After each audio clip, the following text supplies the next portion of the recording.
Welcome to all of you to this new series of talks. Let me start with a prayer.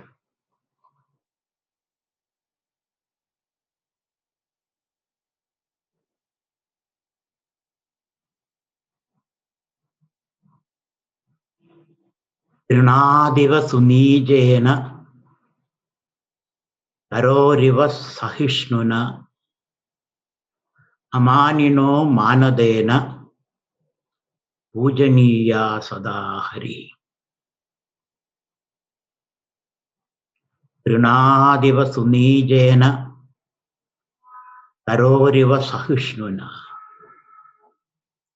amanino manadena pujaniya sadahari.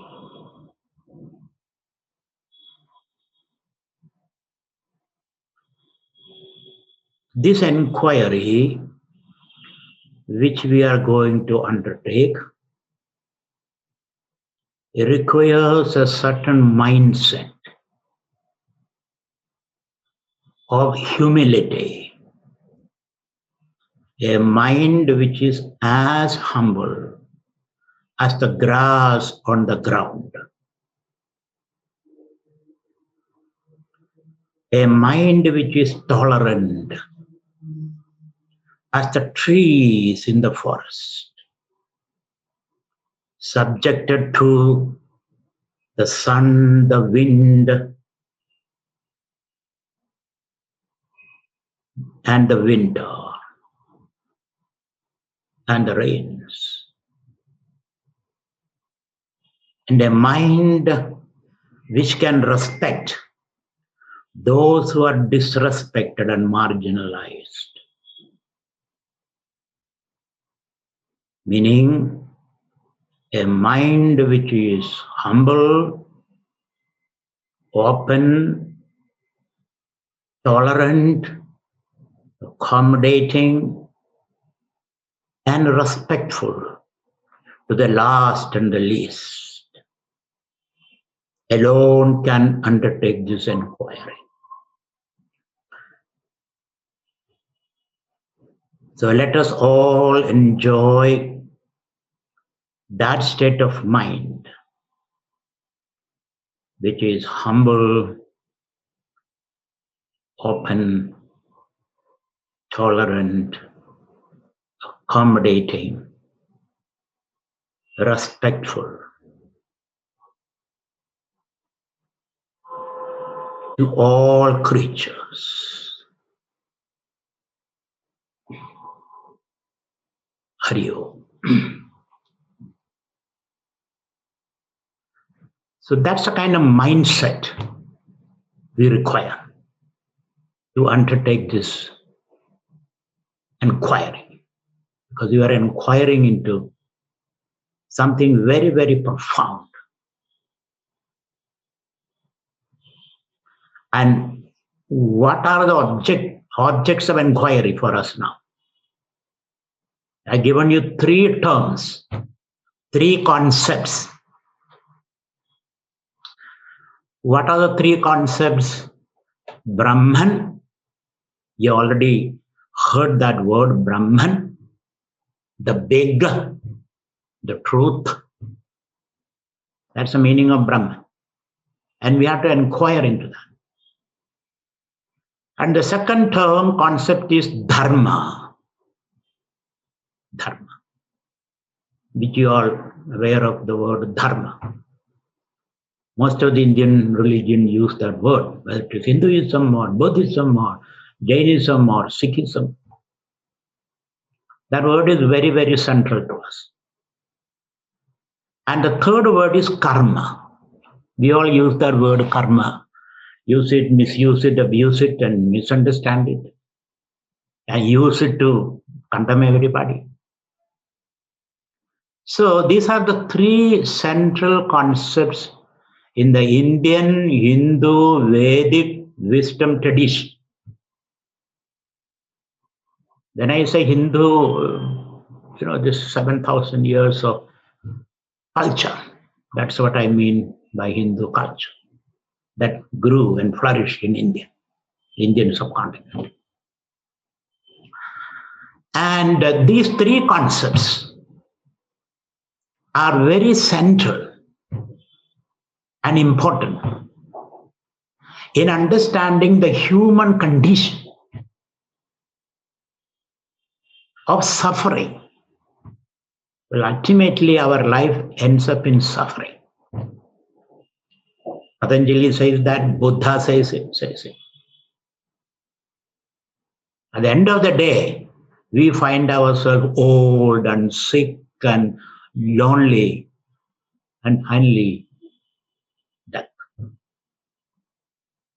So that is the prognosis of the human disease. So we have to, this is a very complex condition. At the same time, we have some pleasures here and there, some success, some victory and all that. But ultimately, this is what we are moving towards. So that's the complex human condition. That does not mean we should commit suicide or take a gun and shoot 10 people, and that's not what I am arriving at. But when you look at seriously at the problem of life, condition of life, this is what we see, and most of the wise people has highlighted this. There's a lot of suffering in human life.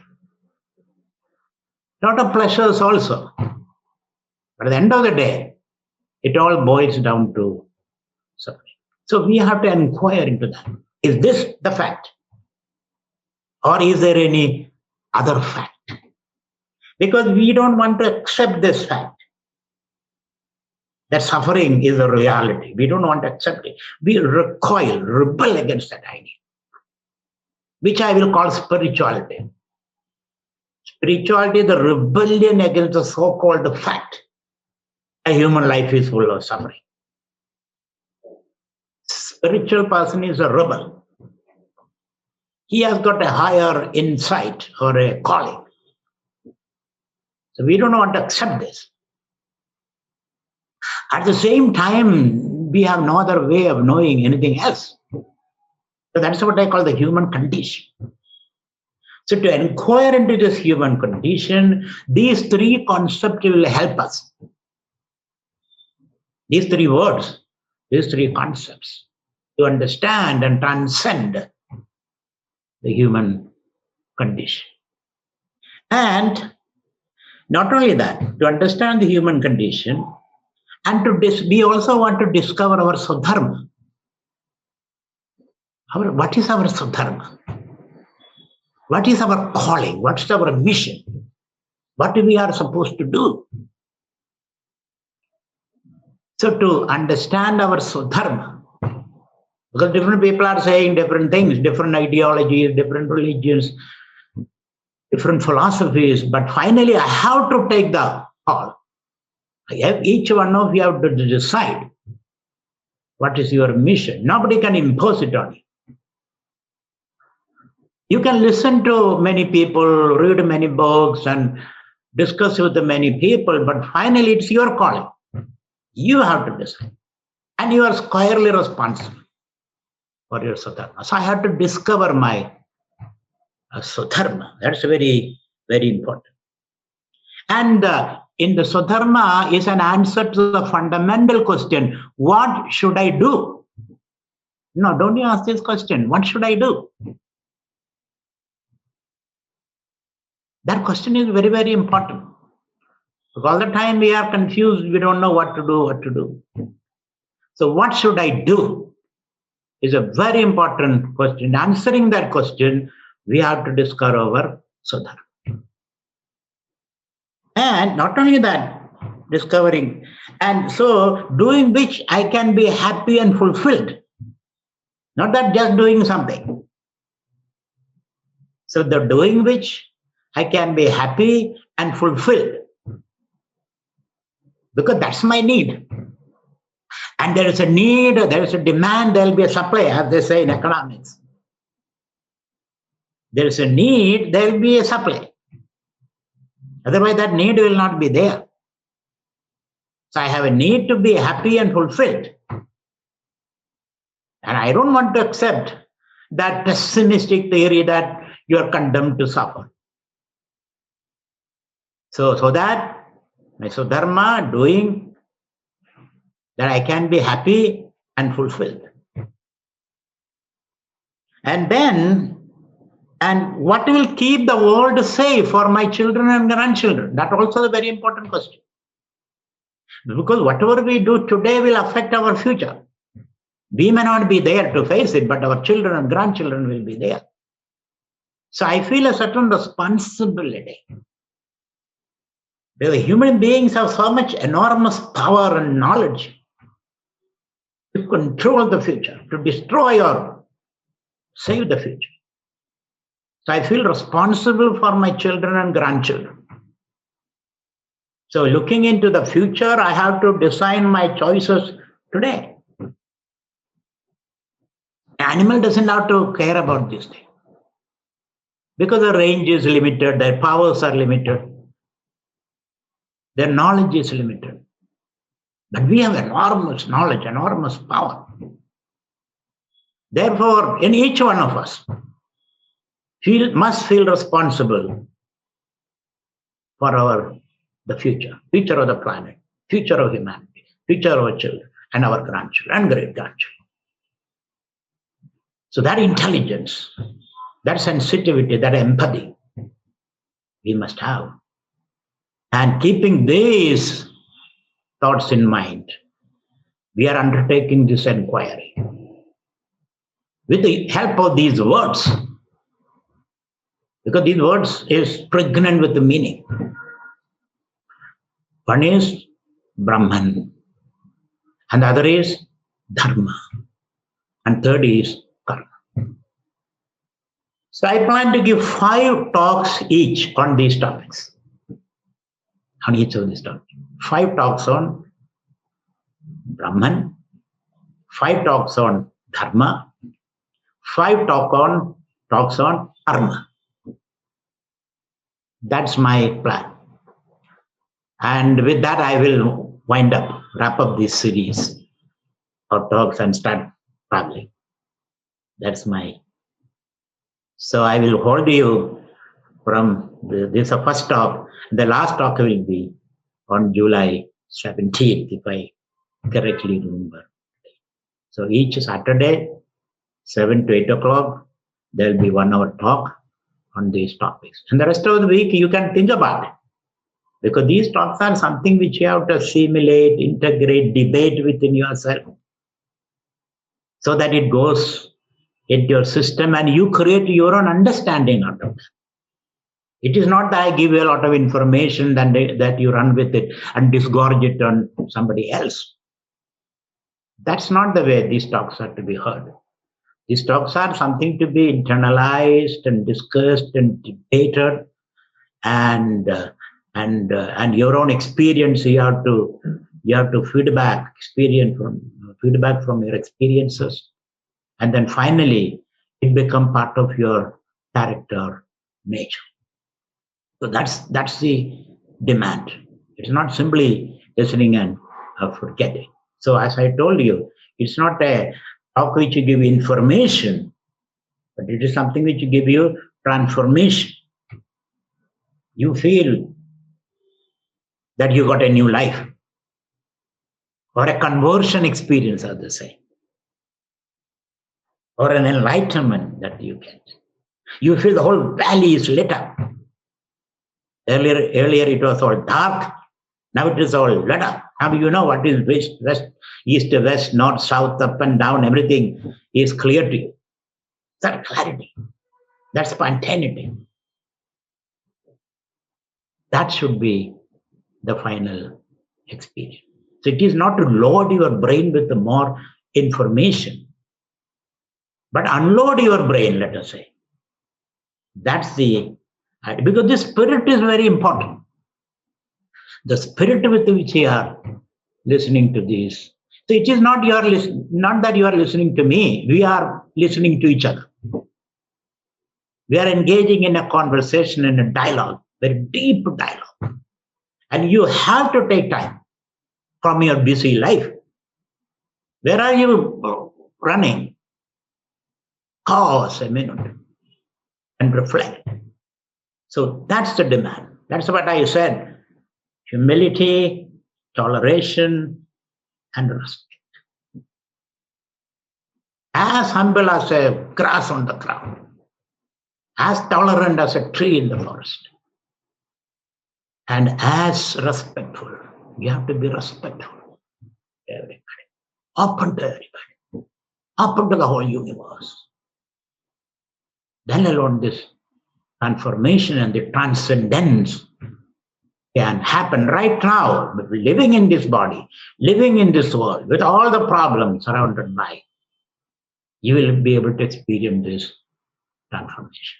So that's the challenge that we have as listeners to these talks. You are not just listeners, you are participating deeply in this. As I told you, you must feel like a piece of hailstone falling into the ocean.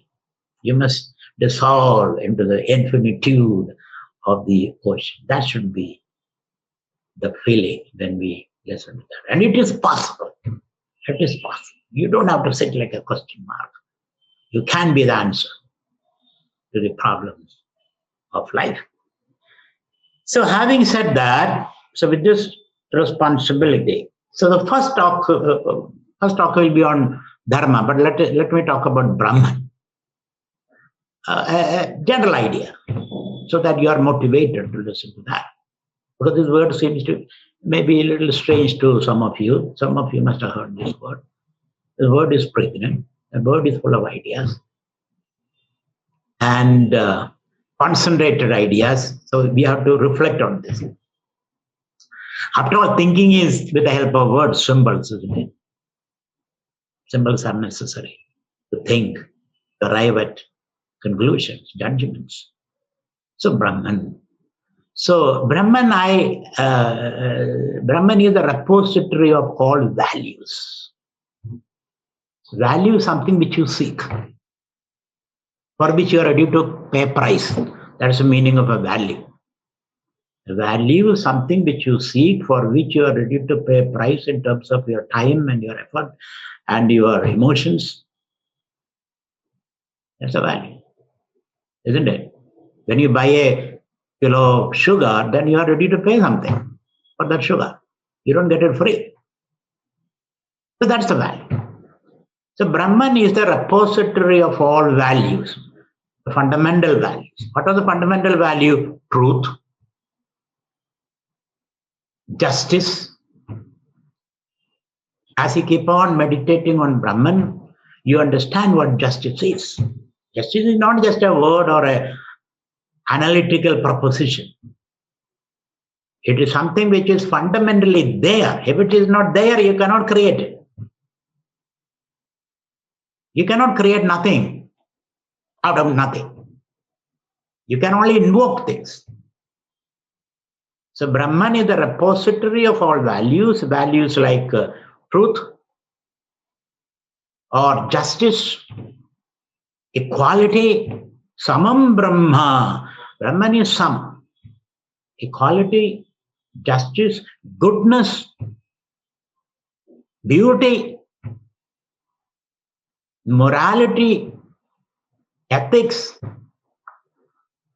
All those values that you seek in life is already there. We have to only invoke it.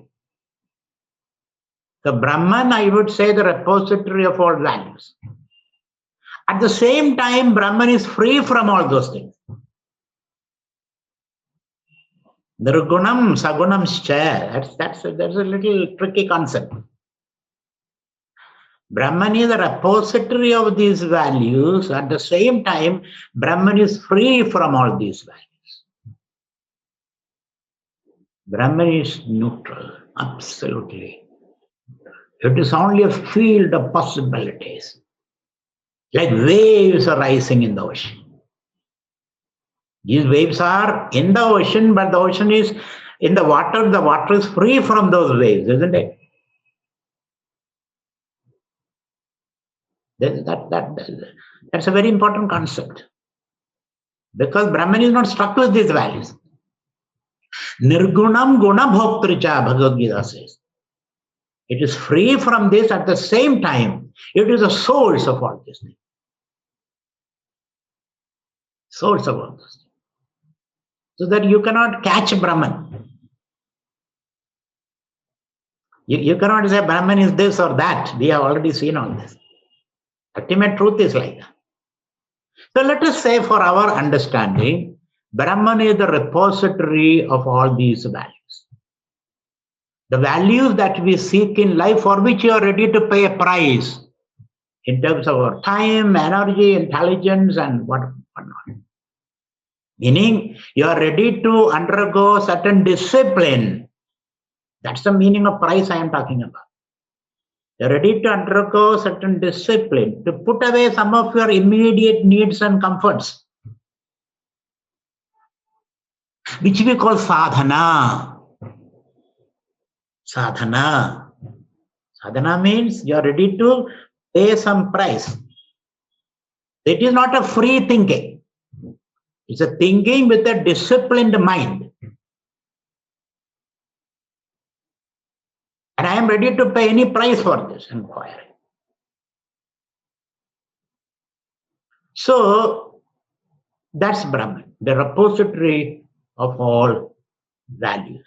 We have to invoke these values by contemplating upon Brahman. When we contemplate upon Brahman, then we will be able to invoke these values in our life as we interact with the world.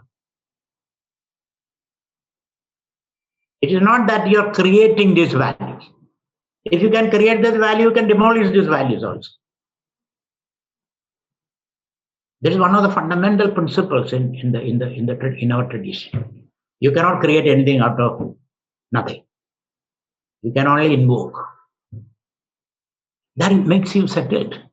My God, it's there. It's there. I have to only look at it and invoke it. I don't have to struggle and make it. If you make it, you cannot make it also. So here is an inquiry into the nature of Brahman. I'll give you 5 talks on that. 5 talks. These are 5 talks. First I'll deal with the discipline necessary. Discipline. I have already told you some discipline. What are the discipline? Humility. Humility does not mean you shake your, you are trembling in your pant when you see somebody. That's not the humility. Humility means you have an open mind. You're ready to listen. You're ready to listen. Others. You're ready to listen to the whole universe. That's the meaning of humility. Openness. Similarly, the other value we have talked about is patience, toleration. I may be wrong, you may be right. That's called toleration. I may be wrong. What's our attitude now? I have the key for the entire truth. You are stupid, you don't know anything. That is not going to work. That's not going to work. I may be wrong, you may be right. If I am wrong, please explain to me why I am wrong. Why not? Why not? You explain to me why I am, how I am wrong. I am ready to listen to you. And then there is respect. Respect means to see, to watch. Before you react, you take a breath. Have a Coke, let's say. Take a breath and then listen. Listen to me. Watch. So the ability to watch before you leap. That is called respect. Respect is not touching somebody's feet and pulling his leg. That is our respect. I touch your feet and later I can pull your leg. No, that's not the respect. Respect is I watch you, I give you the space so that you will give me the space so that we can both grow together in our own unique and natural ways. So that million flowers bloom in the garden of truth. That's the meaning of respect. So the first is we need some discipline. Is discipline unnecessary? It is not just an academic enterprise that I'm talking about. It's not an academic enterprise. They are valuable in their own place. I'm not discrediting the academic enterprises, but this is something totally different. So first is, what are the discipline required to know the truth? What is the truth? That's our question. What is the truth? Truth need not be facts. Fact is what you see through your sense organ. Fact is that which where knowledge corresponds to the fact, as you say. It's not just fact, it's a truth. Fact may be illusory because you can have wrong knowledge also. All knowledges need not be correct. So there you need humility. So let us distinguish between truth and fact. Fact also is necessary for managing your daily life. I'm not discrediting that, but that's not enough. So the Brahman, certain disciplines are necessary, and our fundamental question is, what is the truth? That's how and because we doubt the fact that we experience in life, we bring a healthy doubt. Because sometimes we think, there is the sun is rising and setting, that's a fact. But that's not the truth. That's our daily experience. Earth is flat, that's our daily experience. But that's not the truth. So we can have wrong knowledge also. Brahma, in Sanskrit we call it Brahma. We need Prama, the right knowledge. So we have to distinguish between fact and truth. So the discipline necessary. The question is, what is the truth? And then we also need a general understanding of what Brahman is, so that we can conduct the inquiry. So we have a certain direction for the inquiry. So my second talk on Brahman will be, first talk on the discipline necessary, second talk on what is the general outline of Brahman, so that you are motivated to conduct that inquiry. You have a direction. Otherwise, you will be all over, and you come back saying that I didn't see it because you didn't have the right direction. The general outline of Brahman. One talk will be on that. The third talk will be the epistemology of Brahman. What are the instruments? How do you inquire? What is the means of knowing Brahman? The epistemology, which is very important. If you use the wrong epistemology, you cannot get episteme, as they say. For example, to see something, you have to open your eyes, don't you? But to hear music, you have to use your ears. So to hear music, you open your eyes and try to see music, not possible. You have to use the right instrument. If you use the wrong instrument, you miss it. So what is the episteme, or the means, instrument of knowing Brahman? I'll be talking about that. And then, what is the proof? What is the evidence? Okay, I understood Brahman, but what is the proof? So proof is, there is a convergence from many seekers, many great people, Mahatmas, Rishis, Munis. So we have evidence from all these people. So those evidence corresponds with your experience. Otherwise, your experience can be an idiosyncratic experience. Oh, this is my experience. Done with it. No. My experience is to be corroborated with the experience of other people. These days we call it peer review, isn't it? Which is very, very important. So the convergence of the discoveries of many people, experiences of many people. That will be the fourth talk on Brahman. And the fifth talk on Brahman will be, what is it? So after all describing all this, do you have any agreement on that? You, me, and everybody. And can the discussion culminate in a deep experience of bliss? That will be dealing with. So there will be 5 talks on them. I hope you are interested in it. Please spend some time from your busy schedule, once in a week, 1 hour. It's not a big deal. So you have to cooperate with me, and I have to cooperate with you. So, there is a bi-directional feedback. I can, looking at your eyes, I know whether you are with me or not.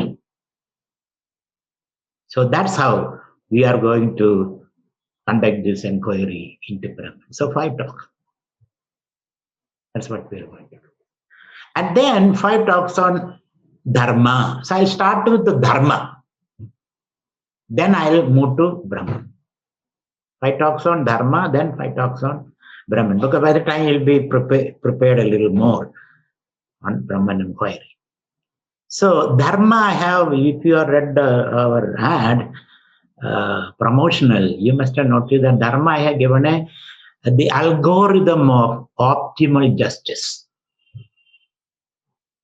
I'm using a new word, though I understand it or not, excited, because you are all learned people. So I must use some term from the modern world. So the algorithm of optimal justice.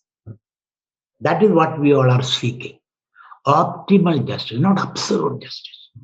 Absolute justice is not possible in this created world. Because created world has to go through the Srishti Sthiti Laya Krama. Srishti Sthiti Laya means manifestation, growth to a certain point of maturity, then it has to decline. It has to decline. Entropy is a necessary condition. If everything is flat, it is entropy, isn't it? If energy is flat, it is entropy. There is no creation. Vishamavastha is creation, not Samyavastha. So you cannot have this linear progress to eternity now. It's like a stone. If you throw the stone, it may break the gravity and hit the apogee point, then it has to come down. Disintegrate. Everything in the world is subjected to that law. Born, fresh, beautiful,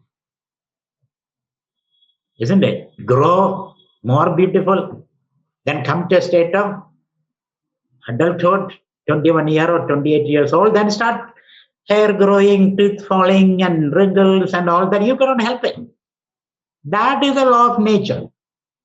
You may stretch a little more by, medicines and makeup and all that. But finally, you have to say, I am done, I am finished.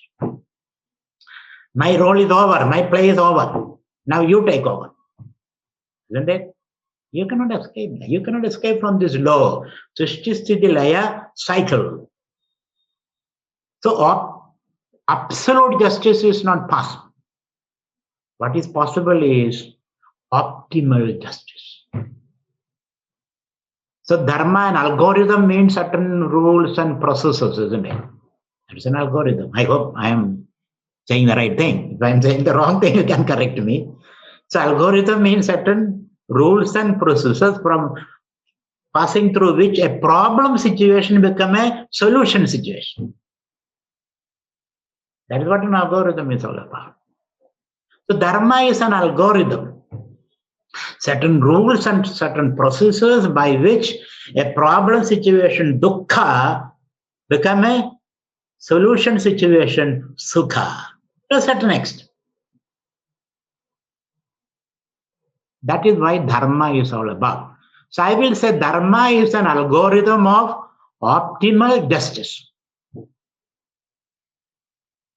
So there are 5 ideas or concepts that I am going to talk about in dharma. So dharma is the dharma answers to the question, what should I do? What should I do? What's the ideal situation? Whether I do it or not is a different question. At the end of it, you may end up doing something different. But at least it's good that we discuss this, the ideal situation, optimal situation. Whether you realize your optimal potential in life is a different question. But it's better to know what are the conditions under which I can optimize my potentialities. So the first I'll be talking about Sanatana Dharma. It's called Sanatana Dharma or Sadharana Dharma. Sanatana Dharma, Sadharana Dharma. These are the words used. Sanatana Dharma, Sadharana Dharma, or Samanya Dharma. These three words are used. Meaning general rules applicable to all cultures across the board, to everybody, belonging to every profession, women, men, children, everybody. Rulers, ruled, everybody. There are certain fundamental rules of life which governs across the board, everybody. You should know. Whether you are able to live up to that or not is a different question. But at least let us know. What are the Samanya Dharma, which is applicable to everyone? This is very, very important for us to know. And I don't presume that we all will be able to live up to that, which may not be possible.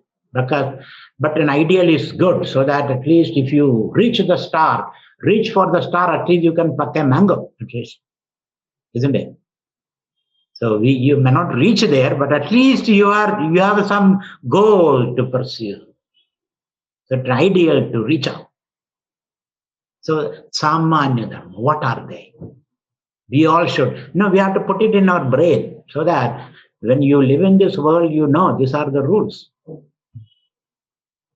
This is what is expected of you as an individual. As an individual, you have the body, mind, ego complex. We have seen that. It's a very complex entity as a body, mind, ego complex, energized by the prana and illumined by the consciousness. We have seen that. So as a body, mind, ego complex, as an individual, you are a very complex entity, determined your genes and your means. Isn't it? So as a body, mind, ego complex entity, you are part of this ecosystem. You cannot be separated from that. If you are pulled out of that, then you don't exist. So life is a constant interaction between the organism and the environment, isn't it? The constant interaction. When you stop interaction, you are dead. So this entity, the body, mind, ego complex, how do you manage this? What are the rules necessary for that? Which is very important. This part of dharma, understanding. So it governs, the dharma rules governs your relationship with yourself. With your body, your mind and ego complex. How do you integrate them? How do you manage them? At this point, we have no control. We don't understand. There are no rules. Rules are all for others, not for you, unfortunately. You must tell the truth. What about you? What about you? The rules are generally for others. Rules are generally hegemonistic. To control the other, not to control yourself. Whatever rule you say, truth. You should tell the truth. What about you? No, I am the authority figure. I can tell lies. But you must tell the truth. To the servant, we say, servant, you must tell the truth. What about you, the master? You can tell lies. No. Rules are primarily for you, the master. The slave has the right to tell the lie because he has been deprived of their fundamental rights.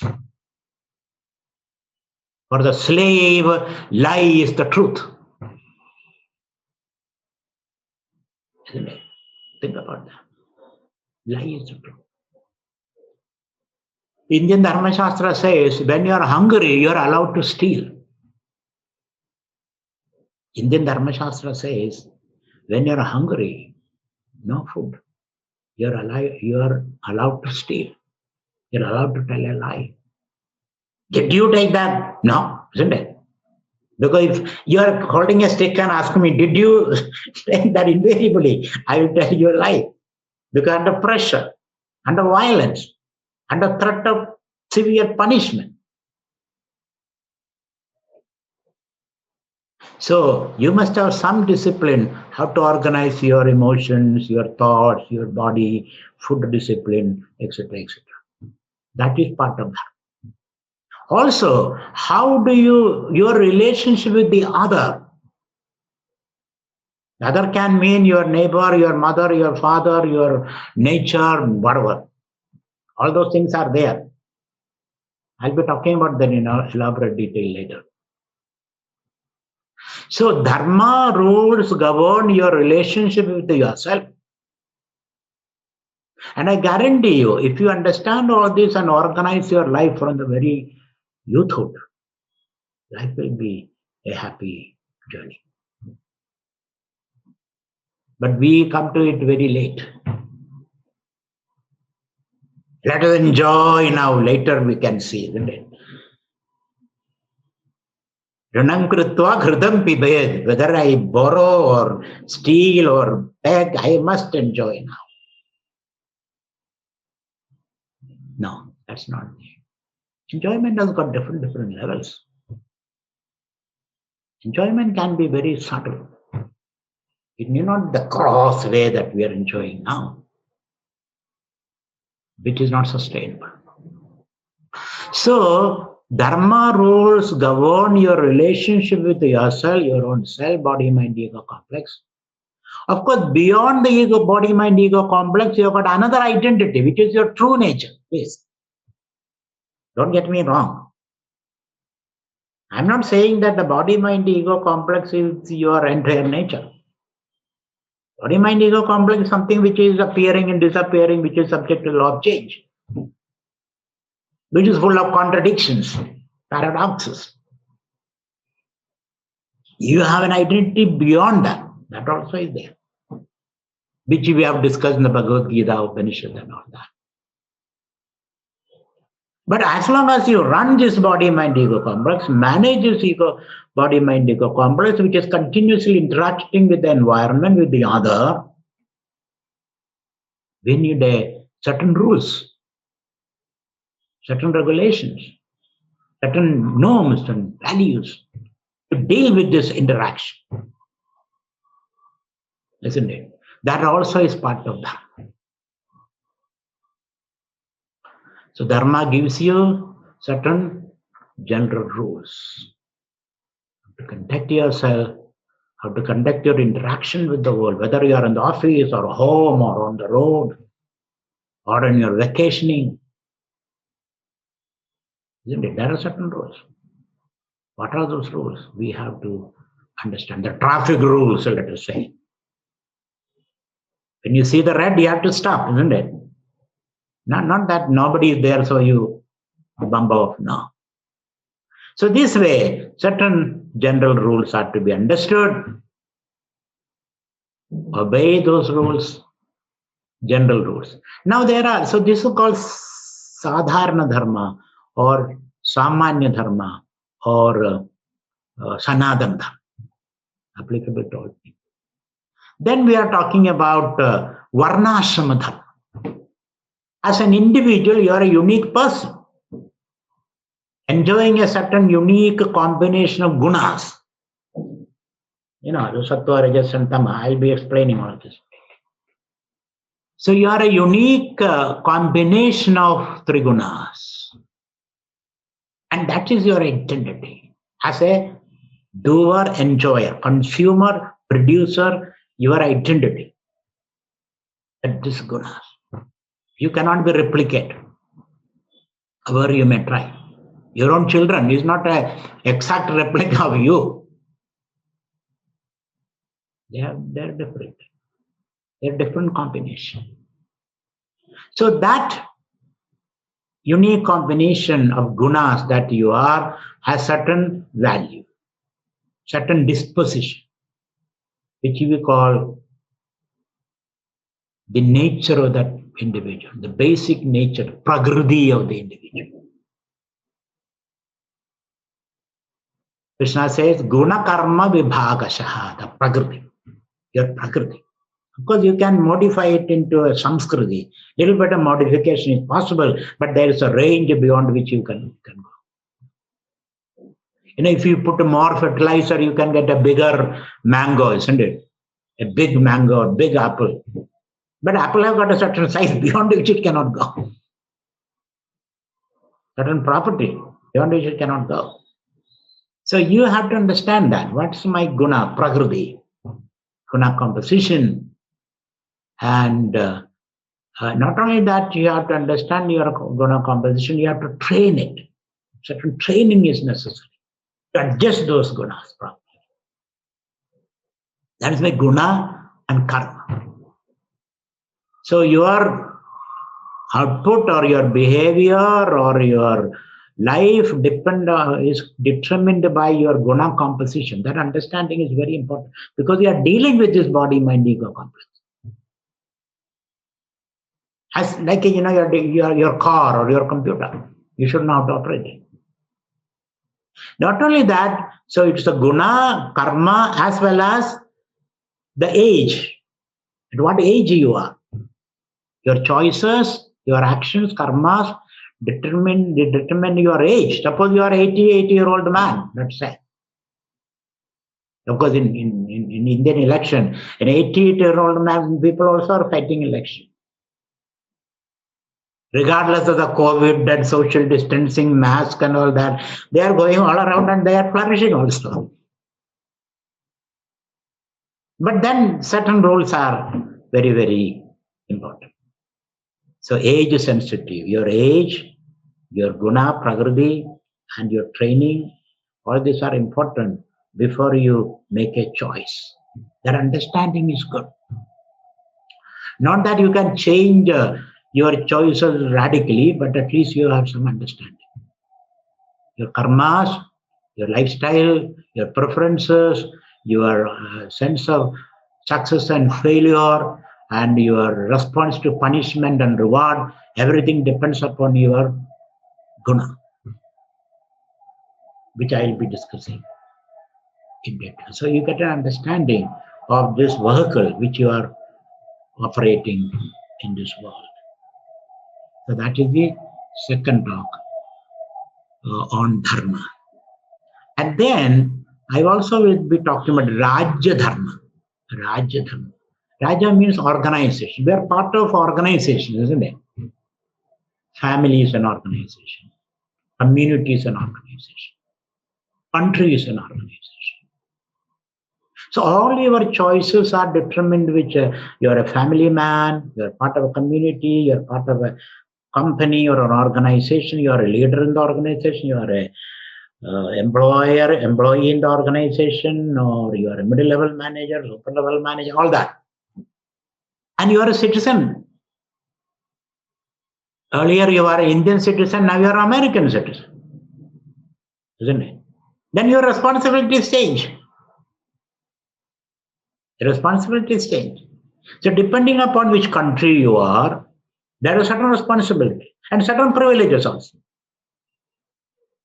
And you are a part of a family.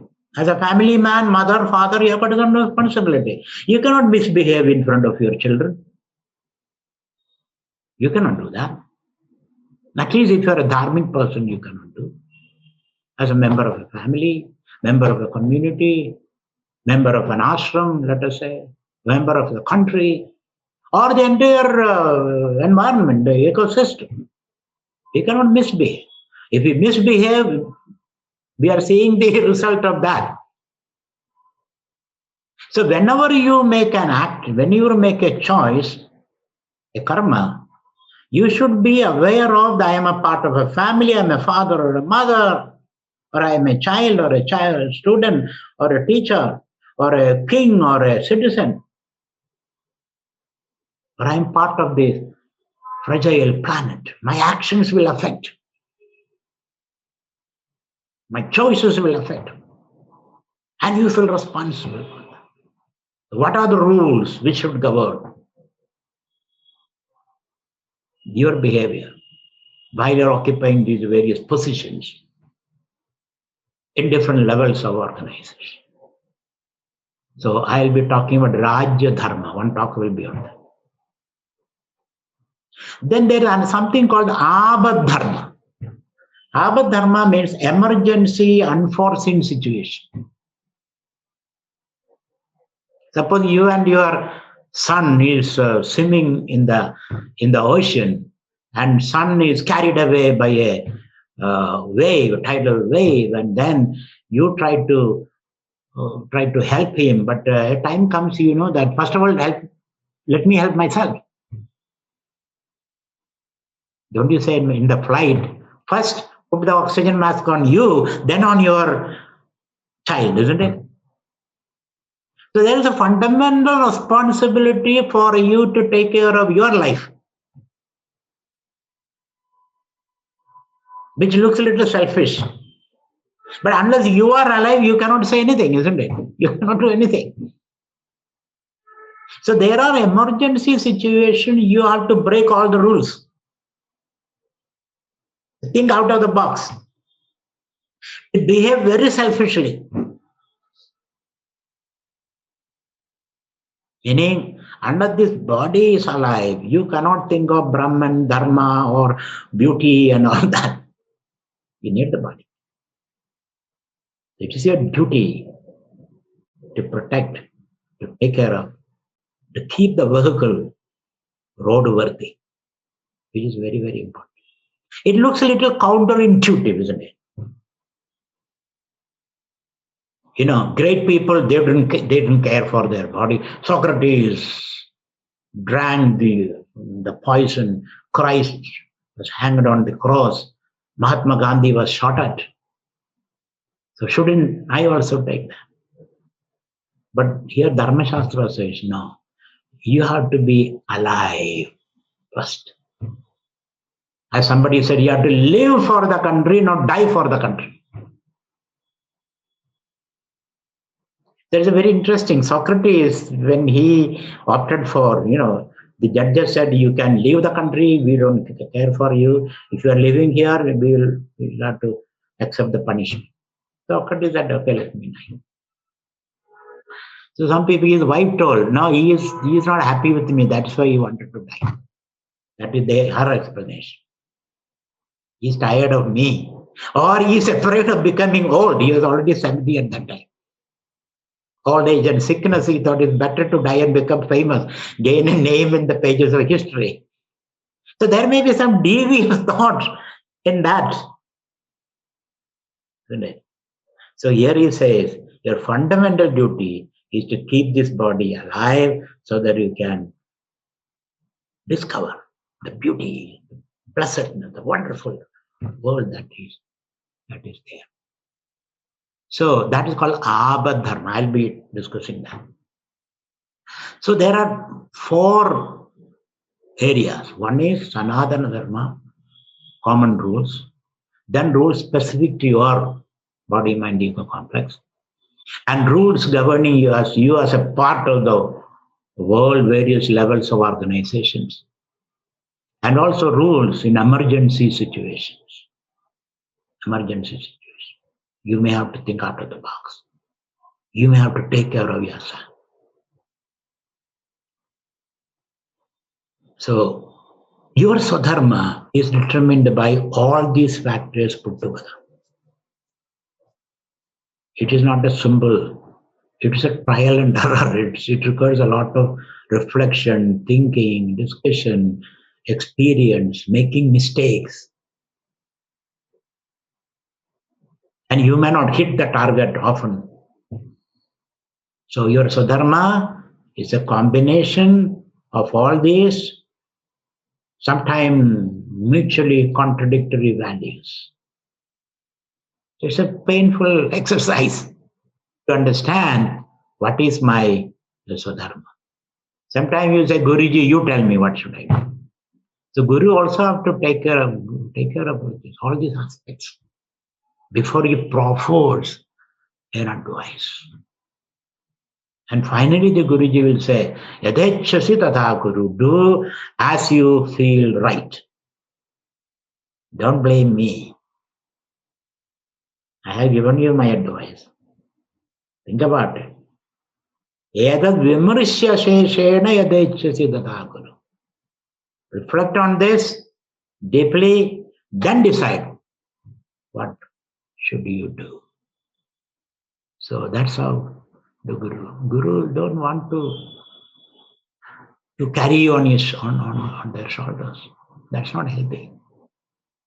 Guru can hold your little finger and walk you a little bit, then release you. Like learning cycling. For some time I hold on the back, then I'll let you go. You have to learn it. You have to learn. So one has to see all these four aspects to determine what is my Swadharma. Swadharma means the right way of acting in this world, living in this world. Now, in spite of all this knowledge, because there's a pressure of your prakriti, your instincts, your impulses. So most of the time you may not make it. Or many times you don't make it. So the next question is that not only what should I do, the ought question, what is ideal, what should I do? What did I end up doing? What did I do at the end of it? Isn't it? In the evening of your life or everyday evening, you may review the day's choices you made, because life is a series of choices that you make. That is what living is all about, good and bad choice or neutral choice. So at the end of the day or at the end of your life, you reflect, what did I do? What did I end up doing? And I should be responsible for that. I cannot blame anybody for this. I am ready to accept the responsibility for what I did. So, and you find there's a gap between your expectations, your ideal, and your real. There's a gap. So when you ask this question, what did I do? Not what I am supposed to do or what I am expected to do. What did I do? That is your karma.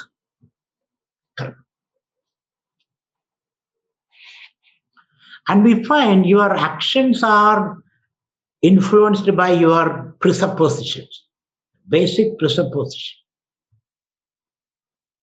mostly unconscious, prejudices, biases, phobias. They influence your action. In spite of all this learning, in spite of all this learning, all this training, all this sadhana, there are certain ghosts deep down in you. And as Freud said, most of your actions are influenced by your unconscious, or which you don't seem to have any control.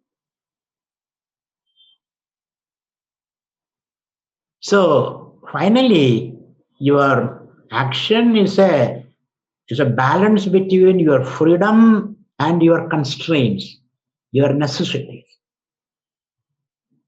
There's certain constraint. Of course, you are free. So your actions are a balance or a interaction, result of interaction between necessity and freedom. So there are certain unconscious forces, biases, prejudices, conditioning, even education. Education means you are conditioned by the prejudices of the present culture, isn't it?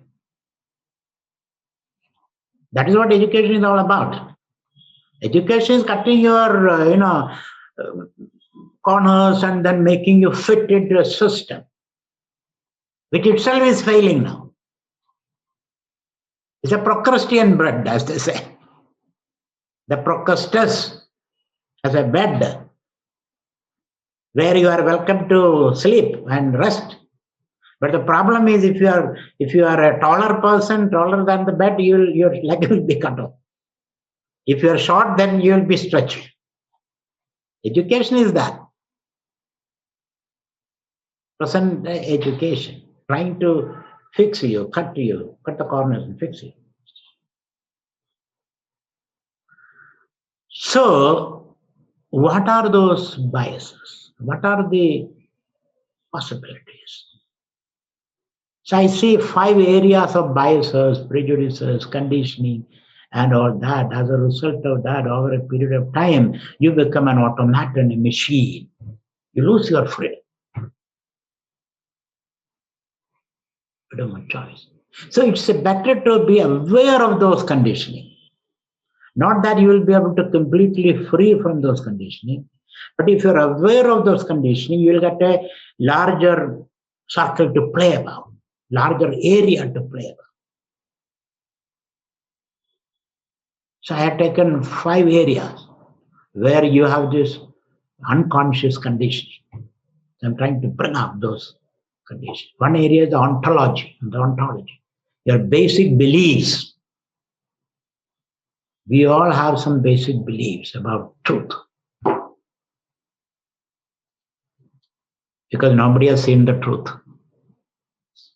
It is only certain snapshot of the truth from various angles and all that. Like the story of the blind men, 5 blind men going to understand the elephant. They want to know what is the elephant. One touch it here, one touch it there. All the story you know. So, about the truth, we have got our own take, our own snapshot. I'm trying to give you a flash of those snapshots so that you can get a better idea of what truth is. So what we call the ontology of and the various possibilities of understanding the ontological biases. Then you have epistemological biases. The instrument that you use to understand things. What are the instruments that you use? Just a reason or faith or something else. You have to see that. Life is pretty complex, isn't it? Life is pretty complex. That's the beauty of that. That's the beauty of that. It's complex. That's the beauty. That's the freedom. That's freedom. I'm not going to give you some panacea or solutions, which you can gulp and then drink a glass of water and done with it. No. I'm giving you more headache, not removing the headache. Because that is the truth. That is what life is all about. Life is not a straight line. It's a bigly convoluted, layered, nested thing. Because one solution creates another problem, isn't it? I thought, my God, I married my daughter. Okay, afterwards, problem comes again. Dad, this guy is a foolish person, isn't it? One solution always lead to another problem. So what should I do? Charayvedi, keep moving. Keep moving. Keep moving. That is all what we can say. So the epistemic problem. And the other is our biases about ethics. Ethical biases. A lot of biases, prejudices. This is right, that's wrong. I am right, you are wrong. So we will analyze that. So I'm not just talking about, ordinary understanding of karma. Nitya karma, naimitya karma, prayachita karma, kamya karma, nishiddha karma, or lavkiya karma, vaidya karma. Of course, those are there. But let's go a little deeper. Let's go a little deeper into what karma is all about. Others are just prescriptive. What I am going to do is little descriptive, not just prescriptive. Prescription means I take a stick and say, do this. Nitya karma, naimitya karma, prayachitta karma, lavya karma, vaidya karma, and all kind of things. No. So we are trying to describe things. Understand in descriptive way.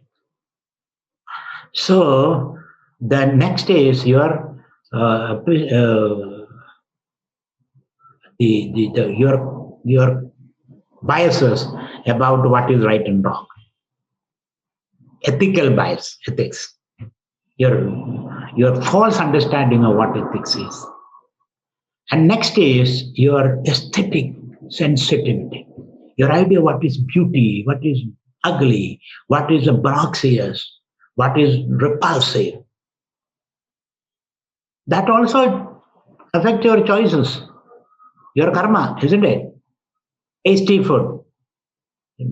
Some people like Chinese food, some people like Mexican food, some people like continental, some people like this, some people. Why? Why? Don't you want to change? Do you want to stuck with that? Don't you want to be free? Don't you want to break down the walls? Don't you want to be creative to whatever extent possible? So your concept of beauty, idea of beauty, what appeals, that also is very important. That also makes a choice, isn't it? So what are the things? Ontological, epistemological, ethical, aesthetic, and finally ideological choice. Unconsciously we make ideological choice. Why do you like a Trump? That's an ideological unconscious choice you are making. You cannot help it. Why do you like Obama? When you hear the word of Trump, your blood pressure goes up. Why? Why? Because there are certain fundamental distortion in you, or some fundamental ideas, concept that you have taken. You accept that. And accept that so that you can make your choice with informed choice. You can make informed choice. So the ideologies. The leading ideology today is progress, the ideology of progress. But Vedanta gives the ideology of play.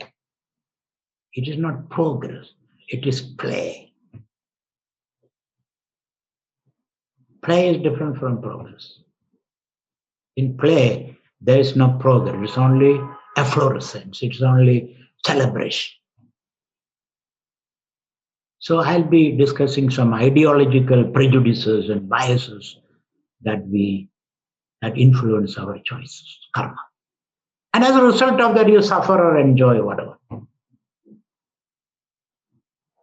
So these are the, I'm just giving you a window shopping, just give you an idea of what are you in for.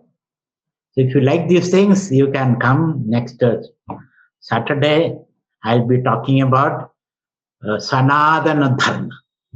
I'll explain what Dharma is, what is the root meaning, and how Dharma, that word, developed various dimensions of meaning.